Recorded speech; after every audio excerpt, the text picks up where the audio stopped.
organic, unpredictable, unknown, lovely, beautiful, a sense of fulfillment. This is part of the pleasures of life and not the chores of life.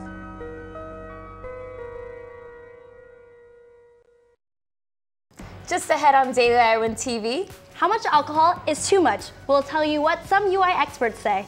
And will we be seeing more corn than ever? Find out how Iowa farmers are breaking records. And in sports, the Floyd of Rosedale is back up for grabs. All that and more is coming your way. This is Daily Iowan TV.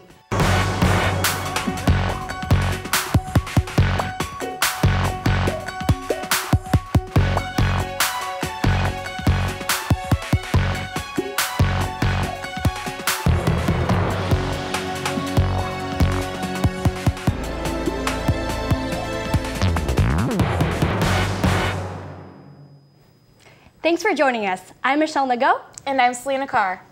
Iowa farmers are predicted to produce more corn crops than they have in the past few years. But this increase in production could bring challenges to local farmers and the industry. Daily Iowan TV's Abby Meyer traveled to Tiffin, Iowa to see how Johnson County farmers are doing. Iowa's corn harvest is just finishing up, and farmers across Iowa are seeing the best results in years. Officials say that Iowa farmers will harvest their biggest corn crop in nearly 150 years. The field that we're in right now is, 200 bushel plus, so real excited about the yields. It's really had a lot of growth potential all season long. You can see right now the ground is damp, but it's not what you'd call wet, and so I guess I wouldn't say we have been real wet. It's kind of more typical of what you might expect for late October, early November type weather. According to the U.S. Department of Agriculture, last week farmers had combined 20% of 2.4 billion bushels of corn. Overall, the state is expected to provide nearly 20% of the country's record 14.5 billion bushels. But for some Iowa farmers, they're a little bit behind schedule. The last couple of years, we've experienced some significant drought, and so whenever you have drought, your crop kind of dies prematurely, and so that kind of gets the combines out in the field just a little bit earlier. So, yes, we're late compared to like the last couple of years, but really probably pretty close to being average if you look at the big picture. Experts say with the abundance of supplies, space to store the crops is limited. According to USDA data, Iowa will be close to hitting its storage space and might outgrow its capacity. But for one Johnson County farmer, he couldn't be happier. We have had 200 bushel plus corn before, but it's been a while, and you're always happy when you see it, and very grateful that we're seeing it this year. Reporting from Tiffin, Iowa, this is Abby Meyer with Daily Iowan TV.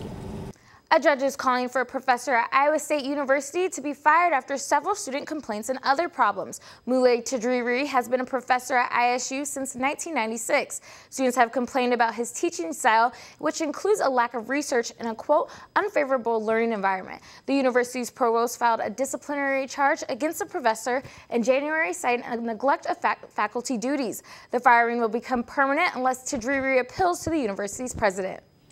A landmark in the Iowa State Ped Mall will be closing its doors at the end of January. Christmas and clearance sales will make up the soap opera's final days of business. When the store opened, owners were told it wouldn't last more than a year, but customers kept the business open for 34 years.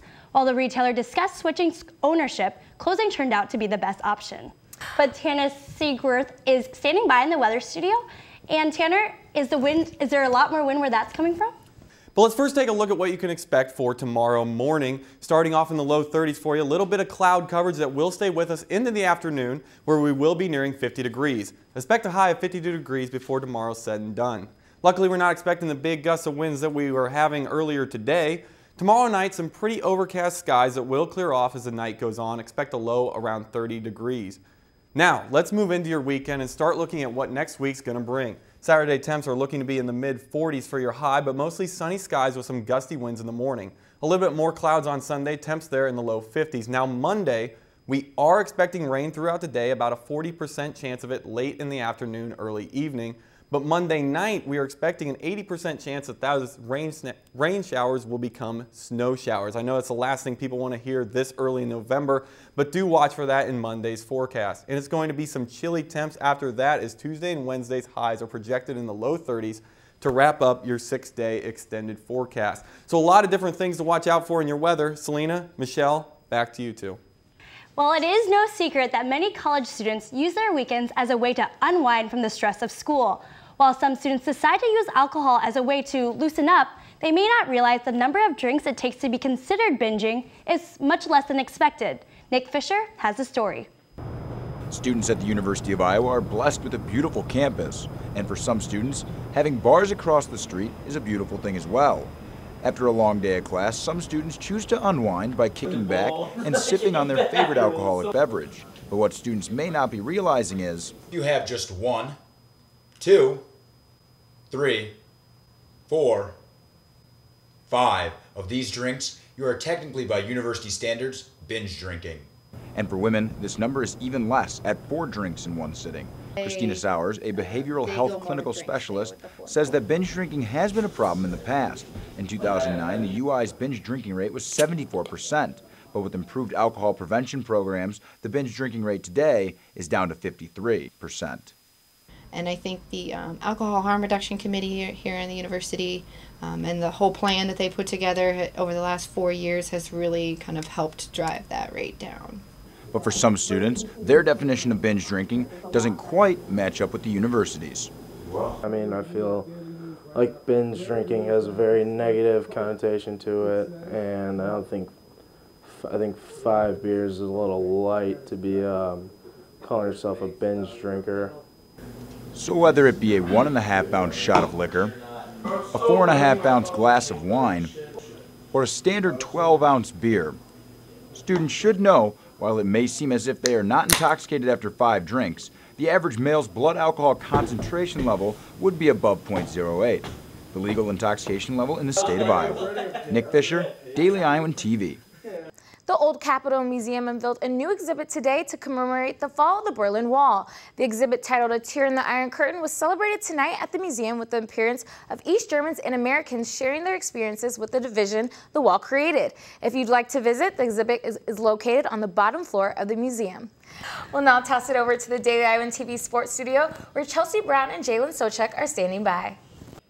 Thanks, ladies. The Hawkeyes are on the road this weekend, headed to Minneapolis. That's right, Chelsea, and it'll be a tough test for the Iowa defense going up against a strong Minnesota running game. Whitney Blakemore dives into this week's By the Numbers. In Big Ten games only, the Hawkeyes lead the conference in pass defense, allowing just 117.2 passing yards per game. But our pass coverage won't matter as much as our ability to stop the run game come Saturday.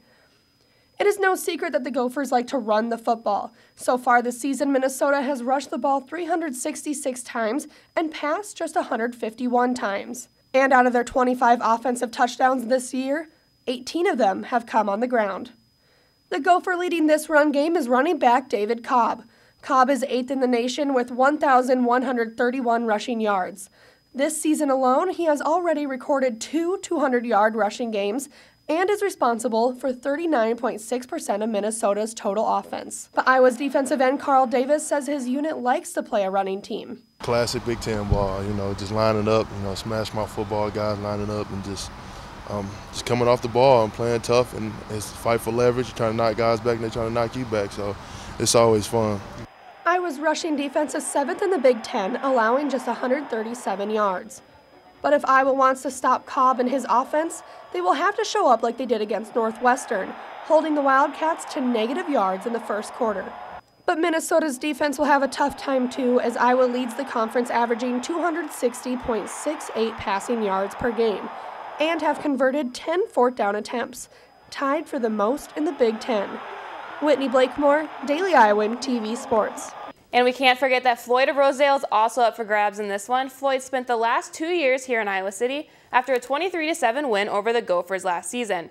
But Minnesota holding the advantage since Floyd has been on the line with a 41-36 record. Let's not overlook the underclassmen representatives on the gridiron, though. Numerous players saw their first field action this season and have not disappointed. Hawkeye fans knew the senior leaders going into the 2014 season, but since then, Iowa has unleashed younger senior weapons on both sides of the ball. To date back to a few, starting with the season opener against UNI, sophomore LaShawn Daniels earned a 13-yard touchdown run, Redshirt freshman Bo Bauer gained his first of 2 interceptions this season, and offensive lineman Sean Welsh had his first start where the offense compiled 401 total yards. Adding to the offensive redshirt freshman list is Jonathan Parker, who made his debut when he led the team in all-purpose yards with 94 against Purdue. The defensive side not falling short with Anthony Gare and Greg Maben, who earned their first career interceptions this season. And tagging along to that, Desmond King grasped his first 35-yard pick six against Indiana. Yeah, they're doing a good job, and they're getting better and working hard at it. And the faster they mature, the better we'll be. No underclassmen start on offense, but 8 backups listed on the 2 deeps are underclassmen, with more than half listed as redshirt freshmen. For the defense, however, 4 underclassmen start on the defense and the linebacker and cornerback positions and have earned their spots in regards to their performances this season. And from Iowa's win over Northwestern, we learned that the running back depth chart seems almost never-ending. Redshirt freshman Akram Wadley saw the field for his first time, gaining 106 rushing yards and currently listed on the 2 deeps for this Minnesota matchup. Whenever we can get younger guys and increase the depth at the running back position, in any position really, that's a huge thing for the team. And with Akram coming in and him having a great game that he did, it's just another weapon that we have offensively. Desmond King was the only true freshman that started during the 2013 season. And redshirt freshman Akram Wadley became a newcomer to the Iowa offensive 2 deeps, and Whitney Blakemore caught up with him earlier this week. Whitney? Hey guys, it's Whitney Blakemore here with running back Akram Wadley. And Akram, start of the season, you were about 5 guys deep in the running back lineup, and now you're listed as second in the 2 deeps. What did you do as a player to get to this point? I just kept pushing. I didn't worry about where I stood on the depth chart. Especially being behind backs like Mark Wiseman, Damon Bullock, Jordan Kinzeri, LaShawn. They great backs, big backs, and I just had to wait my turn. And now you're the first Hawkeye to get 100-plus yards in over 11 games and was named Big Ten Freshman of the Week. How does it feel to be earning this many honors so early in your collegiate career? Well, it's great. It feels great. It's motivation going into next week. What happened Saturday, it happened, and I'm trying to keep up the good work and trying to keep doing it against Minnesota. And the next couple teams we got, Mark Wiseman did his thing too. He started the running game Saturday and just kind of chipped in. And now going with that, you went from someone on the sidelines kind of waiting for your turn to now one of the stars of the game. Is there some added pressure going into Minnesota after such a breakout game? Not really, especially when you got great teammates. I got my team. We all trying to just work hard and just keep grinding. All right, well, thank you so much, Akram, and back to you guys in the studio. Thanks, Whitney. Head wrestling coach Tom Brands also met with the media earlier today. The Hawkeyes sit in the top spot above Minnesota, but they have to prove they can maintain their rank throughout the season. I think the consistency is that you are a proponent and an advocate for a certain style of wrestling that is entertaining and puts a lot of points in the scoreboard. And so when you're talking about what needs to be done in the room, or does it have to have more to do with the competition arena? Both, because one impacts the other. 184-pounder Sammy Brooks knows the importance of maintaining consistency in practice and in competition to earn a starting spot. It's every practice you got to get up for, and every match, every period, every moment in every match makes a difference. So I'm really trying to work on that now to where every time I step on the mat, whether it's practice or a match, then I'm wrestling for the whole 7 minutes or however long. With the addition of the 2 teams to the Big Ten brings a quick turnaround for the team. The added dual meet, making it 9 for the season, adds some extra pressure. The Big Ten schedule is getting tougher. Everybody talks about the Big Ten. We are concerned with the Big Ten, but we are also concerned with the nation. And the Big Ten has national implications. Brand says the most important thing to do this season is prepare his team for the grind. The team opens up their season November 21st, hosting the Iowa City Duels. That'll do it for this week's pregame show. We'll be bringing you live updates from TCF Bank Stadium this Saturday on our blog at dailyiowansports.com. Selena and Michelle, back to you at the desk. Well, that's all we have for you tonight. Be sure to tune on Sunday at the same time or anytime online at dailyiowan.com. I'm Michelle Nago. And I'm Selena Carr. Have a great night.